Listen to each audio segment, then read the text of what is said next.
सबके बीच में अपने उत्तर प्रदेश सरकार के माननीय यशस्वी मुख्यमंत्री माननीय योगी आदित्यनाथ जी आ गए हैं। अब मैं उनका अपने जिला गिरीश जी से मंत्री हमारी जो राज्य सरकार के मंत्री हैं कि 2 मिनट में स्वागत करने का कष्ट है।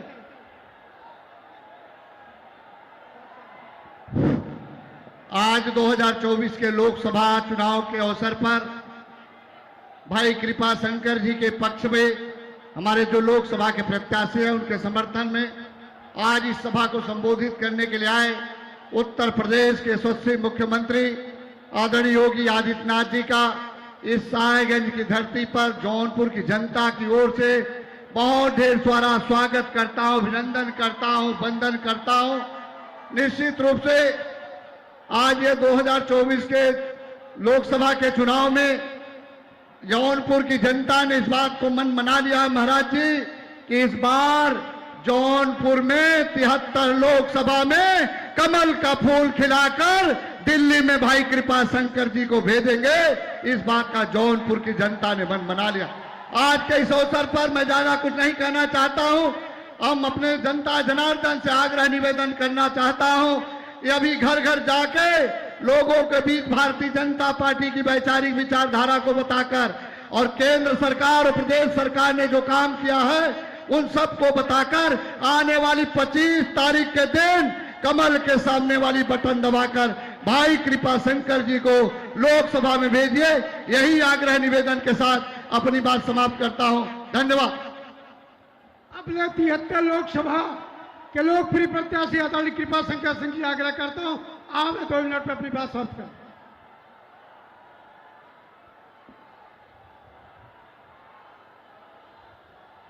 बिजेठुआ महावीर के शरण में आए हुए सभी लोगों को मेरा प्रणाम स्वीकार हो।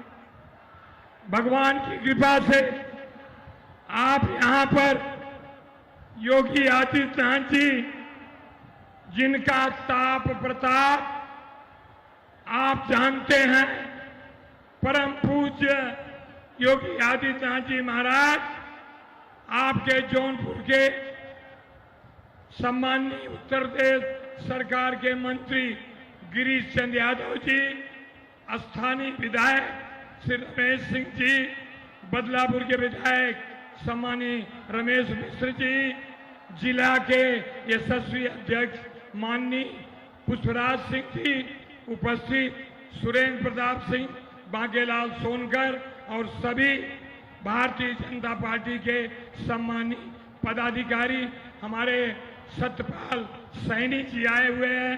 मैं आपके और आदरणीय मुख्यमंत्री के बीच में ज्यादा समय नहीं लेना चाहता हूं। आप लोग तैयार हैं 25 तारीख के लिए? तो एक बार दोनों हाथ उठा के जय श्री राम,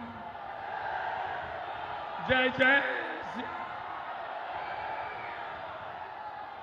आदरणीय पूज्य महाराज जी, ये साहेबगंज विधानसभा क्षेत्र आपके 5 विधानसभा में सबकी एक लग गई है। लोग चाहते हैं कि हर विधानसभा में सबसे ज्यादा मतों से जीते। आपका आशीर्वाद है और ये उमड़ी भीड़, तड़पती गर्मी में ये सारे लोग, महिलाएं बहुत ज्यादा संख्या में आई हैं। मैं मातृशक्ति को प्रणाम करता हूं और फिर से पूज्य महाराज के चरणों में अपने को समर्पित करता हूं। जय हिंद, जय भारत। जिनके सुनने के लिए ये जन सलाम उमड़ा है, ऐसे आदरणीय हमारे उत्तर प्रदेश के यशस्वी मुख्यमंत्री माननीय योगी आदित्यनाथ जी से आग्रह करता हूं कि आवे हम सबको संबोधित करने का काम करें। भारत माता की, भारत माता की, भारत माता की। वंदे वंदे मातरम, वंदे मातरम। मंच पर उपस्थित प्रदेश सरकार में मंत्रिमंडल के मेरे सहयोगी, प्रदेश के खेल और युवा कल्याण विभाग के मंत्री श्री गिरीश चंद्र यादव जी, प्रदेश सरकार के ही मंत्री श्री अनिल कुमार जी, माननीय विधायक, इस क्षेत्र के लोकप्रिय विधायक श्री रमेश सिंह जी, हमारे माननीय विधायकगण श्री रमेश चंद्र मिश्र जी, प्रदेश उपाध्यक्ष और एमएलसी श्री सतपाल सिंह सैनी जी, जिलाध्यक्ष पुष्पराज सिंह जी, जिला प्रभारी अशोक चौरसिया जी, लोकसभा के प्रभारी रामचंद्र मिश्र जी, संयोजक सुनील तिवारी जी, प्रभारी अमरनाथ यादव जी, पूर्व विधायक श्री सुरेंद्र प्रताप सिंह जी और लोकप्रिय प्रत्याशी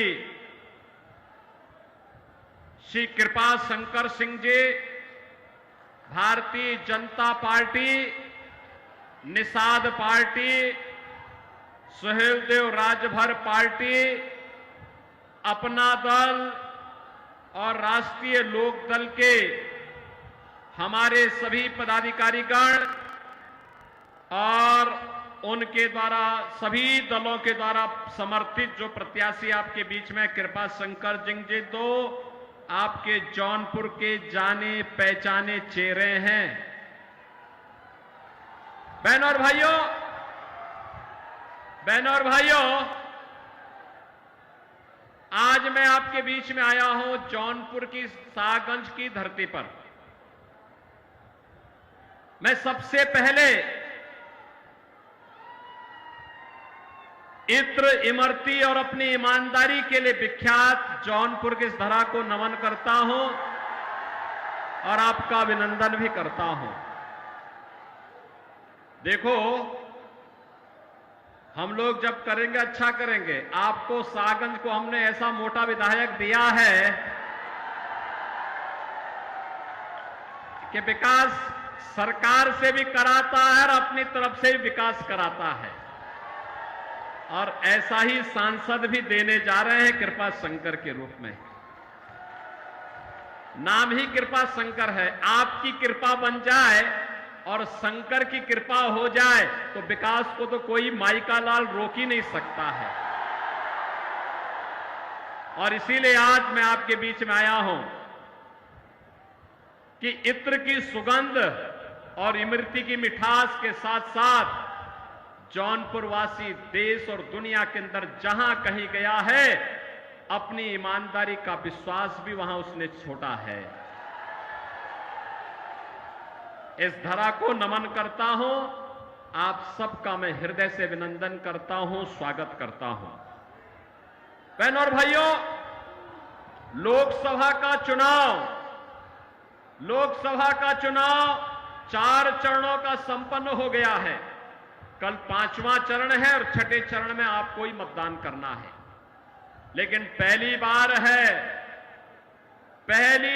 है 4 जून को क्या होने जा रहा है, दुनिया भी और देश भी इस बारे में पहले से ही अनुमान लगा चुका है।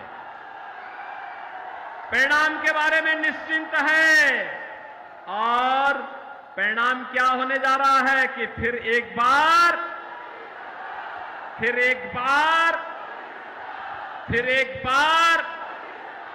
और अब की बार 400 पार की जब आप बात करते हैं तो ये सपा कांग्रेस के लोगों को चक्कर आने लगता है। कहते 400 पार कैसे हो सकता है। हमने कहा इस बार देखना होगा, जरूर होगा। तो जनता जनार्दन ही उन्हें जवाब दे देती है, और जनता जनार्दन क्या कहती है, जो राम को लाए हैं।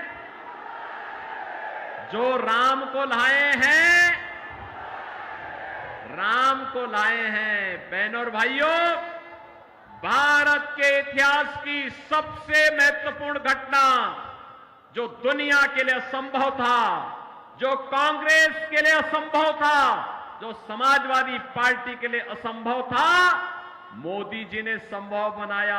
500 वर्षों का इंतजार समाप्त करवा करके अयोध्या में रामलला को विराजमान करवा दिया।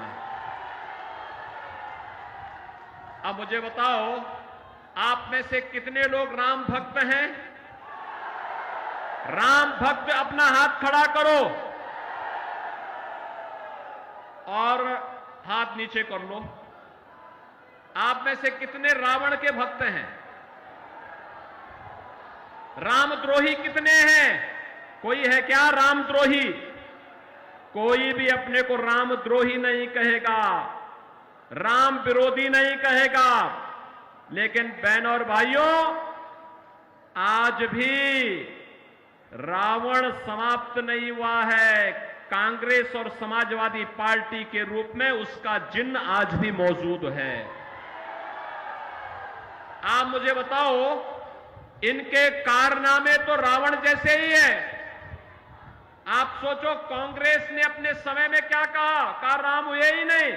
इनके एक बुद्धिदाता कहते हैं, क्या कहते हैं? कहते राम का मंदिर भारत में नहीं बनना चाहिए। और समाजवादी पार्टी तो उससे भी 2 कदम आगे, राम भक्तों पर तो गोली चलाई थी। और उसके बाद अब इनके महासचिव क्या कहते हैं? कहते राम मंदिर बेकार बना है। अरे भाई, प्रभु राम की कृपा जब तुम पे हो ही नहीं रही है तो तुम तो ऐसा ही कहोगे। और देश कहता है, हो हई वही जो राम रसी राखा, होगा वही जो रामलला चाहेंगे। और रामलला तो अपने भक्त मोदी को तीसरी बार भारत की सत्ता सौंपने का निर्णय ले चुके हैं। और इसलिए बहनों और भाइयों, ये चुनाव तो राम भक्तों के बीच में और रामद्रोहियों के बीच में है।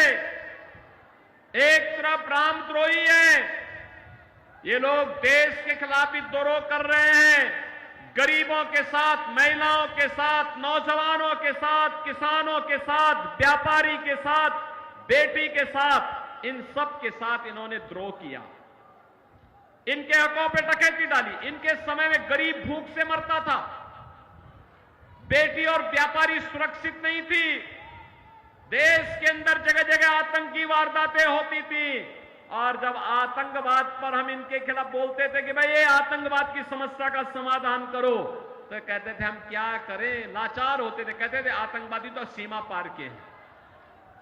बहनों और भाइयों, आज आतंकवाद समाप्त, देश की सीमाएं सुरक्षित, दुनिया के अंदर भारत का सम्मान बढ़ा है। अब तो पटाखा भी जोर से फट जाए ना तो पाकिस्तान सफाई देता कि भैया मेरा हाथ नहीं है, मुझे माफ करना, मैं इसके पीछे नहीं हूं। भय बिनु होई न प्रीति, ये पाकिस्तान जो आज बोली उसकी बदल गई है, उसे मालूम है ये नया भारत है, मोदी का भारत है। छेड़ता नहीं है, लेकिन कोई छेड़ता है तो उसको छोड़ता भी, घर में घुस करके मारता है, घर में घुस करके। ऐसे ही आप देखो, ये समाजवादी पार्टी के मुखिया क्या क्या बातें करते हैं भैया, आप देख रहे हो ना इनके हाल।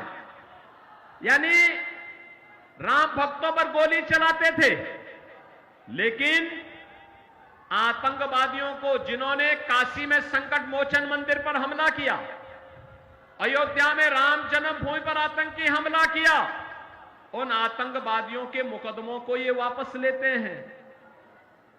राम भक्त कल्याण सिंह जी जो प्रदेश के पूर्व मुख्यमंत्री थे, उनकी मृत्यु होती है, संवेदना के एक भी शब्द नहीं। और अभी पूर्वांचल का एक दुर्दांत माफिया मरा था, उसके घर मातम मनाने के लिए चले गए। माफिया और समाजवादी पार्टी का चोली दामन का संबंध है, ये अलग हो ही नहीं सकता है। और इसीलिए हमने भी तय किया है, भगवान राम का प्रणता निस्सरहीन करो मई, भुज उठाए प्रण कीन। हमने भी तय किया है, उत्तर प्रदेश की धरती से भारत विरोधी, रामद्रोही और ये जो माफिया गरीबों का खून चूसते थे, इनको पूरी तरह हटा करके रहेंगे, पूरी तरह समाप्त करके रहेंगे। और इसीलिए आज मैं आया हूं आपसे कहने के लिए, हर राम भक्त भाजपा के पक्ष में है, हर राष्ट्र भक्त भाजपा के पक्ष में है।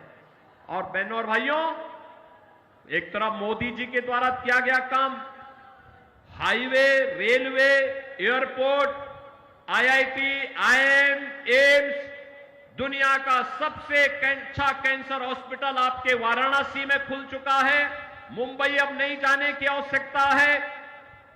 ऐसे ही ये गिरीश यादव, रमेश सिंह, रमेश मिश्रा, ये सभी लोग जब मेरे पास आए, इन लोगों ने कहा कि हमारा जौनपुर का मेडिकल कॉलेज चालू हो।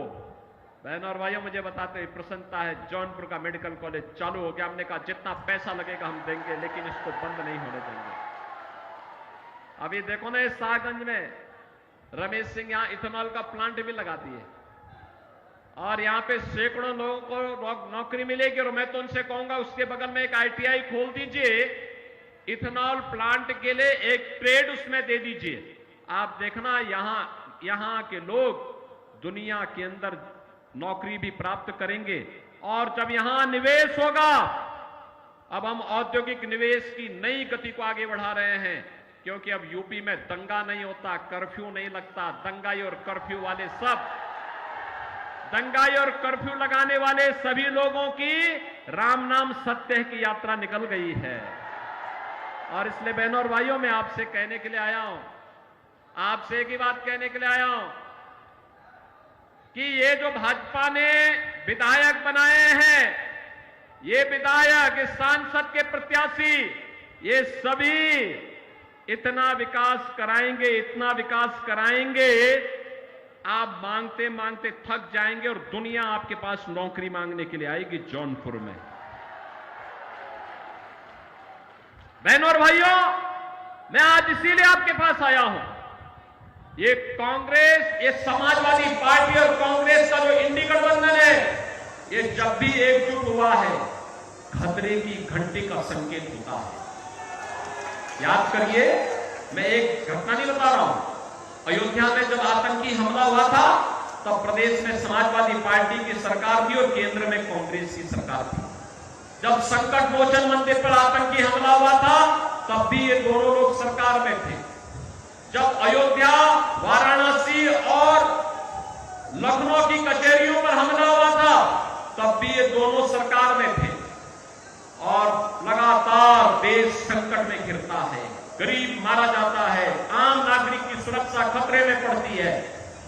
और जब भाजपा सरकार में होती है, आतंकवाद का नेस्तनाबूद होता है और हर गरीब गांव, गरीब कमजोर किसान, नौजवान सबको सरकार की योजना का लाभ मिलता है। बेटी और व्यापारी सुरक्षित होती है। आपने देखा होगा, आप मुझे बताओ, समाजवादी पार्टी की सरकार में सारा राशन इनके गुंडे खा जाते थे। आज तो देश के अंदर 80 करोड़ लोग फ्री में राशन प्राप्त कर रहे हैं ना। 60 करोड़ लोगों को आयुष्मान भारत में 5 लाख रुपए का कार्ड दिया जा चुका है हर वर्ष। और एक व्यवस्था और कर दी गई, यहां पे हमारा विधायक, पूर्व विधायक, सांसद, पूर्व सांसद या कोई पदाधिकारी या पीड़ित भी अगर एक पत्र मुझे लिख देता है कि मैं बीमार हूं, उपचार की व्यवस्था नहीं हो पा रही है, पैसा उपचार में ज्यादा खर्च हो रहा है, मैं कहता हूं एस्टिमेट भेजो। डीएम से कहता हूं तीसरे दिन आप इसकी रिपोर्ट भेज दीजिए और उसके अकाउंट में सीधे पैसा भेज देते हैं। इनके समय में दम तोड़ के, गरीब दम तोड़ के तड़प तड़प के मर जाता था। कोई पुरस्कार नहीं था, कोई पुरस्कार नहीं था। 12 करोड़ किसान सम्मान निधि का लाभ प्राप्त कर रहे हैं। 12 करोड़ गरीबों के घर में शौचालय बन गए हैं। 10 करोड़ गरीबों के घर में रसोई गैस का सिलेंडर पहुंच गया है। और हमने तो व्यवस्था की है, दाल ही नहीं, तड़के वाली दाल देंगे। अब तो हमने व्यवस्था की है, होली और दीपावली को फ्री में रसोई गैस का सिलेंडर, भरा हुआ सिलेंडर दे रहे हैं। 4 करोड़ गरीबों के मकान बन गए हैं। और मोदी जी ने घोषणा की है 70 वर्ष से ऊपर के जितने भी गरीब होंगे, जितने भी बुजुर्ग होंगे, जो भी होगा बुजुर्ग, उसको हर वर्ष 5 लाख रुपए स्वास्थ्य बीमा का मिलेगा, स्वास्थ्य के लिए फ्री में उपचार। और बाकी जितने गरीब मकान के लिए बचे होंगे, अभी से सूची तैयार करिए, सबको एक एक मकान मिलेगा। नल भी है, हर घर में नल भी है और नल में जल भी आ रहा है, इसकी व्यवस्था भी पुख्ता कर दी गई है। और इसलिए बहनों और भाइयों, हम सब आपके बीच आए हैं। ये कांग्रेस और समाजवादी पार्टी एक खतरनाक मंशा से आपके बीच आई है। इनकी खतरनाक मंशा सुनेंगे आप क्या? ये है सबसे पहले इनकी, अब देखो ये नारे लगाते हैं, झूठ बोलते हैं बहुत, जनता इनके असलियत जान चुकी है, बार बार ठुकरा चुकी है, बार बार हरा चुके, 14, 17, 19, 22 बार बार जनता जनार्दन को जवाब दे चुकी है। और अब तो एक खतरनाक मंशा के साथ ये लोग आए हैं। खतरनाक मंशा क्या है इनका? ये लोग राहुल गांधी से जब पूछा गया कि गरीबी के लिए क्या करेंगे, तो कहते हैं, राहुल गांधी क्या कहते हैं? कहते हैं गरीब में एक झटके में गरीबी हटा दूंगा। कहा कैसे? कहा कि हर व्यक्ति की संपत्ति का सर्वे कराऊंगा। और संपत्ति का सर्वे करा के क्या करेंगे? उसने कहा कि उनके पूर्वजों के द्वारा जो संपत्ति मिली होगी, खेत खलिहान, आपका घर, जेवर, पैसा, उसमें से आधा हम लोग ले लेंगे। आधा लेकर के फिर कांग्रेस और समाजवादी पार्टी के गुंडे उसको हड़पेंगे। बहनों और भाइयों, औरंगजेब की आत्मा घुस गई है ये समाजवादी पार्टी और कांग्रेस के लोगों के लिए। कोई मुसलमान भी अपने पुत्र का नाम औरंगजेब नहीं रखता है। मुगल सल्तनत का सबसे क्रूर बादशाह था औरंगजेब, और इतना क्रूर था, पहले अपने भाई की हत्या किया और फिर अपने बाप को ही कैद में डाल दिया।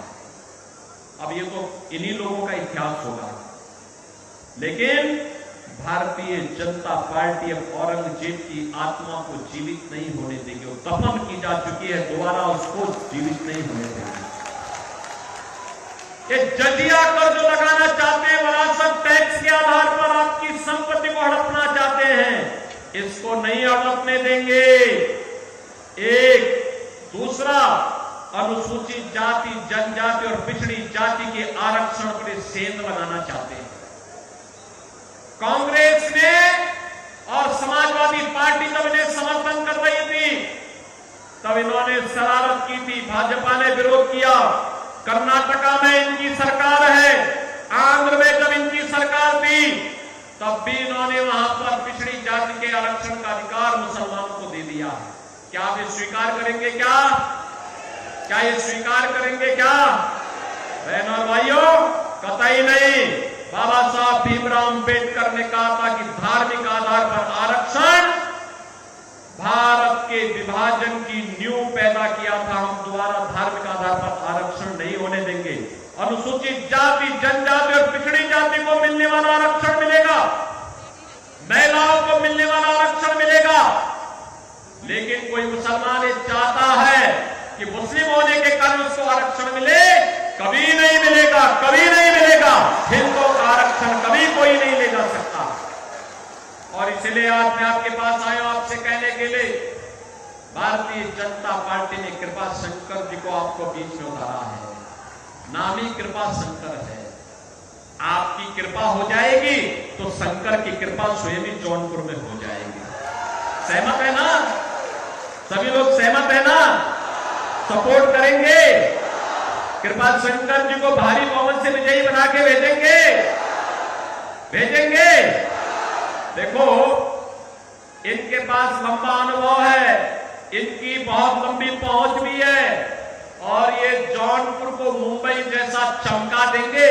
और इसीलिए मैं आपके पास कहने के लिए आया हूं, अरे इनको तो हम लोग लेके आए हैं यहां पर कि जौनपुर की भी किस्मत खुलनी चाहिए।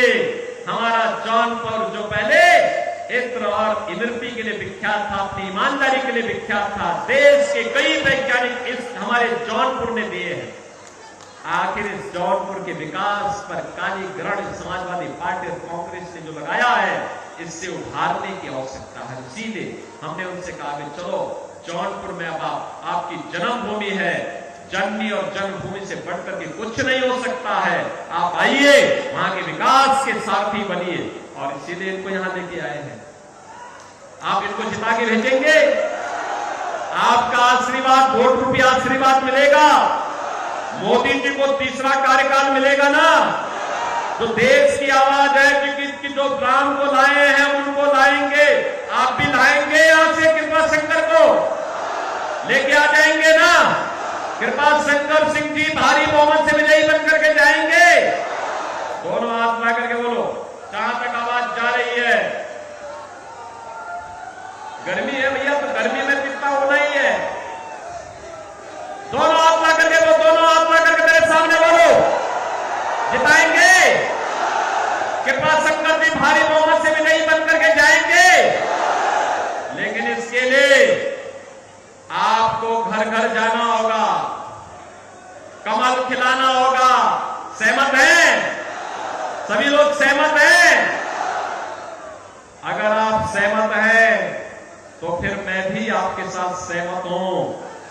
आप जितना भी वोटों से जिताएंगे, सुरक्षा और विकास की उतनी बड़ी जिम्मेदारी हमारे ऊपर भी आ जाएगी। सब लोग सहमत है ना? अब कोई दिक्कत तो नहीं है ना?